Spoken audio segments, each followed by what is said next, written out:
نحمده ونصلي على رسوله الكريم اما بعد۔ ترجمے والے قرآن پاک کا صفحہ نمبر 958، 26واں پارہ سورہ فتح، تیسرا رکوع، آیت نمبر 22 تا 24۔ اعوذ باللہ من الشیطان الرجیم، بسم اللہ الرحمن الرحیم۔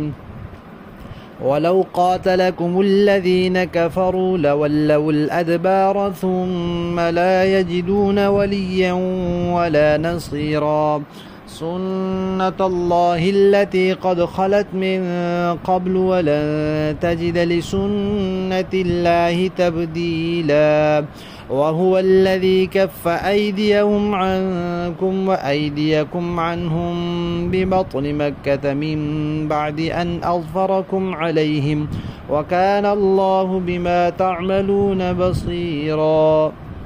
صدق اللہ العظیم۔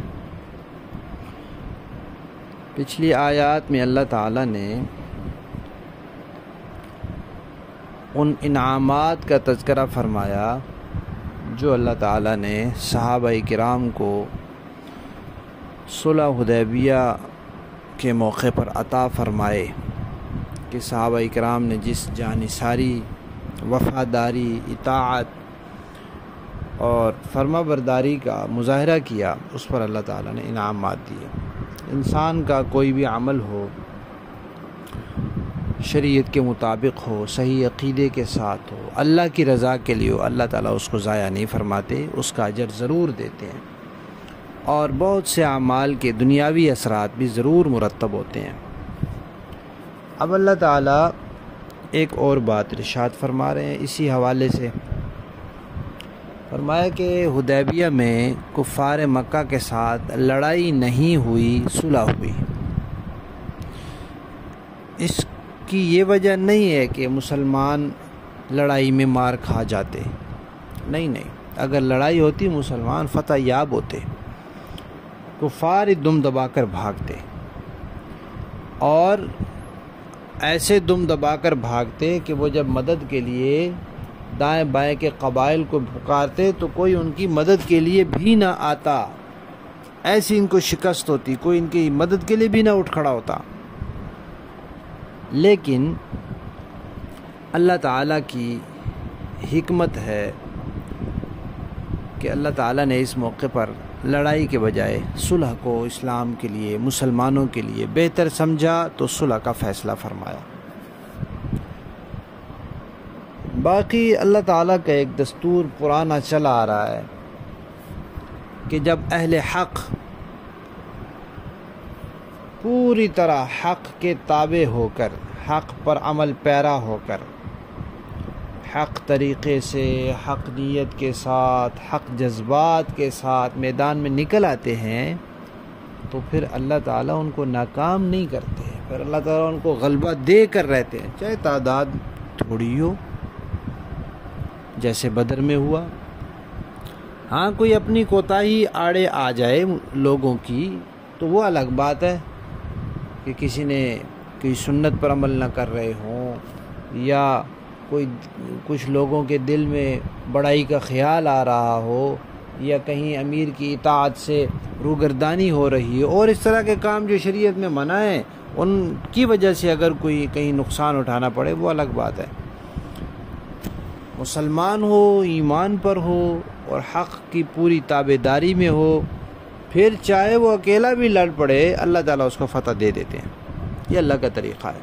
تو اب بھی مسلمان، اور پھر وہ بھی صحابہ کرام، اور وہ بھی ایسے جذبات کا اور ایسے فرما برداری کا اور جانثاری کا مظاہرہ کرنے والے، یہ اگر لڑ پڑتے، لڑائی ہو جاتی، تو ان کو اللہ ضرور فتح دیتے۔ لیکن اللہ تعالیٰ نے اس موقع پر ہاتھ روک دیے کفار کے صحابہ سے اور صحابہ کے کفار سے۔ یہ بات سورت کے تعارف میں گزر چکی ہے کہ 50 لوگ نبی پاک صلی اللہ علیہ وسلم کو شہید کرنے کی نیت سے آئے تھے، تو حضرت محمد بن مسلمہ جو تھے، جو نبی پاک صلی اللہ علیہ وسلم کے محافظ دستے کے سربراہ تھے، انہوں نے ان کو پکڑ لیا، گرفتار کر لیا۔ اب ان کو قیدیوں کے بارے میں مشورہ ہوا کہ ان کو کیا کیا جائے۔ قتل بھی کیا جا سکتا تھا اور چھوڑا بھی جا سکتا تھا، تو آپ صلی اللہ علیہ وسلم نے چھوڑنے کا فیصلہ کیا، قتل کرنے کا فیصلہ نہیں کیا۔ تو یوں مسلمانوں کے ہاتھ اللہ نے روکے کفار کے قتل سے، اور کفار نے جو حضرت خالد بن ولید کے ساتھ 200 سوار دے کر بھیجے ہوئے تھے اور بھی ان کے لوگ تھے، ان کو بھی اللہ نے روکا کہ مسلمانوں پر حملہ نہیں کر سکے۔ تو یہ دونوں طرف سے ہاتھ اللہ نے روکے۔ قرآن پاک نے یہاں لفظ استعمال کیے بطن مکہ، مکہ کی وادی میں۔ تو مکہ کی وادی سے مراد حدیبیہ کی جگہ ہی ہے، اس لیے کہ جب کسی جگہ کا واقعہ ہوتا ہے یا اس جگہ کے قرب و جوار کا واقعہ ہوتا ہے تو وہیں کا نام لیا جاتا ہے۔ اب اللہ تعالیٰ فرما رہے ہیں کہ اللہ تعالیٰ نے کفار کو مسلمانوں کے قبضے میں بھی دے دیا تھا، مسلمان ان پر قابو پانے میں کامیاب ہو گئے تھے۔ 50 آدمی ان کے مسلمانوں کے ہاتھ آ گئے تھے، لیکن اللہ نے ان کو قتل نہیں ہونے دیا۔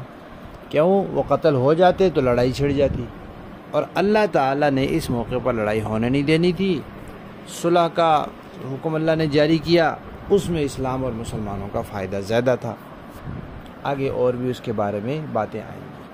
تو فرمایا کہ اللہ تعالیٰ سب کچھ دیکھ رہا ہے، جو کچھ وہ کر رہے ہیں، زیادتیاں ظلم کر رہے ہیں، وہ بھی دیکھ رہا ہے، اور جو تم لوگ صحابہ کرام اطاعت فرما برداری کا مظاہرہ کر رہے ہو وہ بھی اللہ تعالیٰ دیکھ رہے ہیں۔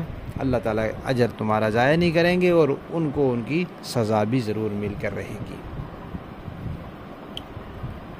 لفظی معنی دیکھیے، ولو اور اگر، قاتل لڑائی کرتے وہ لوگ، کم تم سے، الذین وہ لوگ، کافرو جو کافر ہیں، لولو تو ضرور پیٹھ